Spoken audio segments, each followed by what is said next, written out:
राज्यामध्ये शासकीय दुखवट आहे, कारण राज्याचे सन्माननीय धाडसी उपमुख्यमंत्री अजितदादा यांच्या विमान दुर्घटनेनंतर माननीय मुख्यमंत्र्यांनी शासकीय दुखवटा 3-4 दिवसाचा जाहीर केला.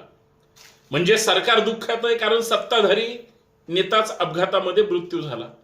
मला एक गोष्ट कळाली नाही, मग शासकीय दुखवटा असताना सुद्धा शपथविधी कसा काय झाला?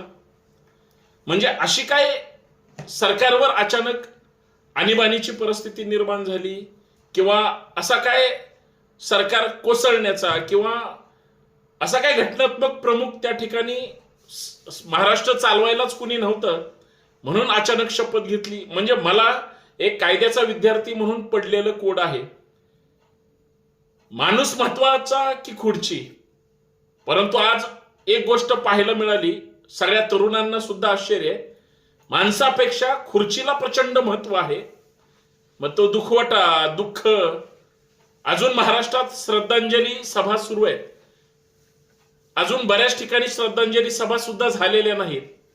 आणि त्याच्या अगोदर जर हा राजकीय खेळ सुरू असेल तर रंगाबिल्ला हे वेगळंच राजकारण करतायत असं एकंदरीत वाटायला लागलंय, असं माझं प्रामाणिक मत आहे. बाकी तुमचे मत वेगळे असू शकतात. माझं मत तुम्हाला पटत असेल तर नक्की सांगा, तुमचं मत काय आहे कमेंट करायला विसरू नका. जय शिवराय, जय महाराष्ट्र.